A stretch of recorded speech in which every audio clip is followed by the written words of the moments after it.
Dalam menentukan OKR, berapa jumlah objektif dan key result yang ideal untuk satu periode?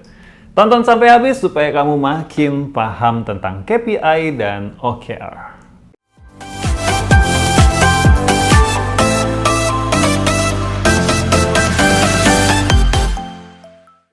Halo semuanya, kembali lagi di channel Tanya Kak Sam. Hari ini atau video ini gue akan mendedikasikan untuk menjawab pertanyaan-pertanyaan dari peserta webinar yang kemarin diselenggarakan oleh DataOn. Nah, jadi ceritanya gue diundang sama DataOn untuk menjelaskan tentang KPI dan OKR. Yang datang 600 orang lebih. Dan banyak sekali pertanyaan yang disampaikan lewat Q&A di Zoom, ya. Nah, saya merasa bertanggung jawab untuk menjawab pertanyaan tersebut karena hanya sedikit pertanyaan yang bisa saya jawab secara live pada saat itu. Ya, jadi video kali ini gue akan menjawab pertanyaan dari Ratri. Ratri bertanya begini, Kak Sam, idealnya untuk satu periode berapa objektif yang perlu di-set dan berapa key result yang perlu ditentukan agar fokus dan sumber daya manusianya bisa optimal? Oke, pertanyaan yang bagus, Ratri. Pertama, kita harus sesuaikan dulu konteksnya. Kalau konteksnya ini men-setting OKR di sebuah unit kerja, yang dimana pekerjaannya juga tidak terlalu bervariasi, maka secara simple tidak perlu juga objektif yang terlalu banyak. Karena misalnya, objektif untuk tim editor, ya kan pekerjaannya kan sudah homogen ya. Jadi sebenarnya objektifnya 1 atau 2 saja dalam satu periode itu cukup. Tapi konteksnya kalau misalkan ini membuat objektif untuk level perusahaan. Nah, yang saya biasa terapkan adalah menggunakan framework balance scorecard. Saya merasa itu membantu saya. Tapi ini tidak harus ya, karena tidak ada aturan bakunya.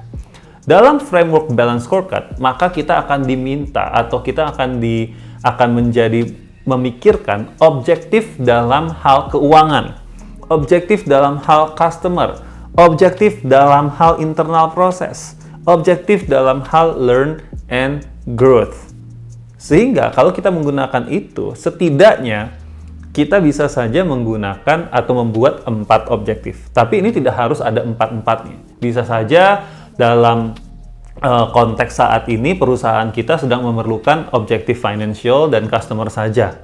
Ya, ternyata yang internal process dan learn and growth belum menjadi prioritas untuk menjadi sebuah objektif. It's okay. Ya, jadi jawabannya adalah kalau bagi saya maksimal menurut saya pribadi adalah 4 objektif. Ya, 4 objektif dalam satu periode. Satu periode itu biasanya 1 quarter ya kalau di OKR. Tapi ini again nggak ada bakunya juga.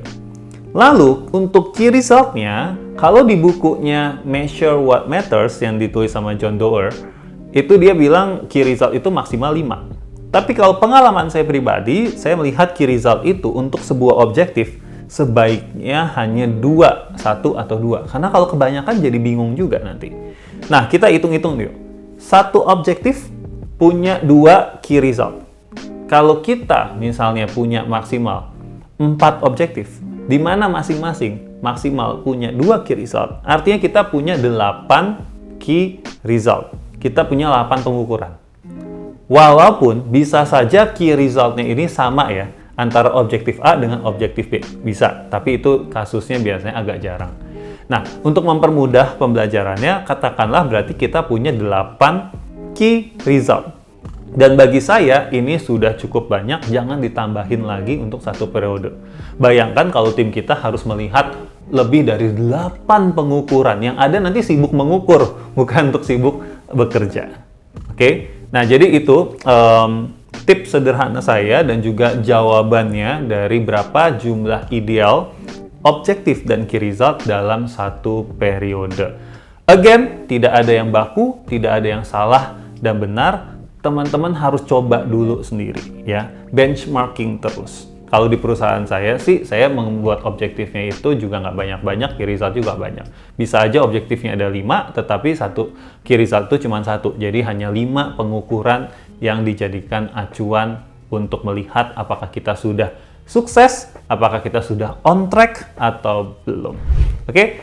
Kalau masih mau nanya-nanya lagi, silahkan tulis di komen. Kalau punya case practice yang lain juga saya terbuka, saya juga pengen belajar dari teman-teman yang nonton ini. Tulis aja di komen, penerapan OKR di kalian itu seperti apa. Oke, ya itu aja. Jangan lupa subscribe karena abis ini ada video-video lainnya untuk menjawab pertanyaan-pertanyaan seputar KPI dan OKR. See ya!